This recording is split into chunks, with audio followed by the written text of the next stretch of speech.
بسم اللہ الرحمن الرحیم۔ السلام علیکم۔ آج کی جو کہانی کا عنوان ہے تاریخ کا ایک اور ورق۔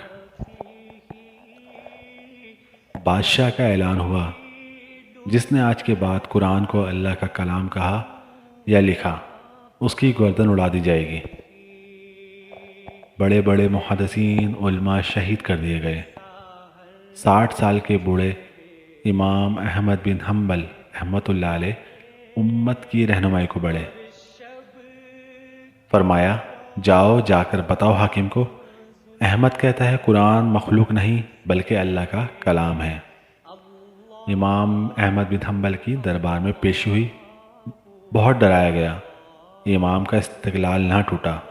مامون رشید مر گیا، اس کا بھائی معتصم حاکم بنا۔ امام کو 60 کوڑوں کی سزا سنا دی گئی۔ دن مقرر ہوا، امام کو زنجیروں میں جکڑ کر لایا گیا۔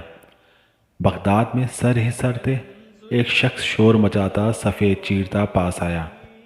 احمد احمد مجھے جانتے ہو؟ فرمایا نہیں۔ میں ابو الحسیم ہوں، بغداد کا سب سے بڑا چور۔ احمد، میں نے آج تک ان کے 1200 کوڑے کھائے ہیں، لیکن یہ مجھ سے چوریاں نہیں چھڑا سکے۔ کہیں تم ان کے کوڑوں کے ڈر سے حق مت چھوڑ دینا۔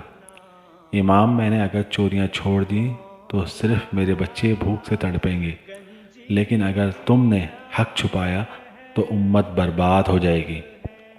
امام احمد بن حنبل گش کھا کر گر پڑے۔ ہوش آیا تو دربار میں تھے۔ حبشی کوڑے برسا رہا تھا۔ 30 کوڑے ہوئے۔ معتصم نے کہا، امام کہیے، آپ نے فرمایا میں مر سکتا ہوں، لیکن محمد صلی اللہ علیہ وآلہ وسلم کے دین میں رتی برابر تبدیلی برداشت نہیں کر سکتا۔ پھر سے کوڑے برسنے لگے۔ ایک وزیر کو ترس آیا، امام ایک مرتبہ میرے کان میں چپکے سے کہہ دیجئے، قرآن اللہ کا کلام نہیں مخلوق ہے، میں بادشاہ سے سفارش کروں گا۔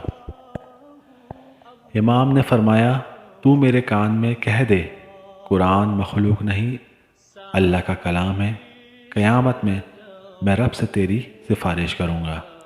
28 ماہ کے قریب قید و بند اور کوڑوں کی سختیاں جھیلیں، آخر تنگ آ کر حکومت نے آپ کو رہا کر دیا۔ اس آزمائش کے بعد 21 سال تک آپ زندہ رہے۔ یہ بس ایک واقعہ ہے، ہماری تاریخ بھری پڑی ہے ایسے لوگوں سے جنہوں نے سر کٹوانا بہتر سمجھا بجائے اس کے کہ باطل کے سامنے سرنگوں ہو جائیں۔ ہمارے اس چینل کو لائک کریں، شیئر کریں، سبسکرائب کریں تاکہ آنے والی ویڈیو آپ کو مل سکے۔ اپنی دعاؤں میں بہت یاد رکھیے گا۔ اللہ ہم سب کا حامی و ناصر ہو۔ اللہ حافظ۔